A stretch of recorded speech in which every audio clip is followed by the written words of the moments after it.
Hello everyone, আসসালামু আলাইকুম। কেমন আছেন সবাই? দেশের বর্তমান যে পরিস্থিতি তাতে আমরা সবাই খুব আতঙ্কের ভিতরে আছি। কারণ আমাদের দেশের উপর থেকে বয়ে চলতে যাচ্ছে ঘূর্ণিঝড় রিমাল। আর ঘূর্ণিঝড় রিমালের বর্তমান যে পরিস্থিতি, আমি পটুয়াখালী শহরে থেকে এটার তীব্রতা এত পরিমাণে অনুভব করছি যেটা বলার বাইরে। আজকে দুদিন ধরে সারাদিনই আকাশে মেঘ এবং ফোঁটা ফোঁটা বৃষ্টি পড়ে, কিন্তু বাতাসের তীব্রতা এত বেশি, ঘরে শুয়ে থেকে মনে হয় যেন খাটটা পর্যন্ত নড়ে যাচ্ছে। এমন একটা পরিস্থিতির ভিতরে আছি আমরা।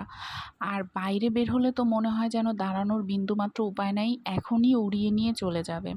আর এই তো পটুয়াখালী শহরের বাইরের পরিস্থিতি, আকাশের অবস্থা দেখেই বুঝতে পারছেন যে মেঘে কি একটা অবস্থা চলছে।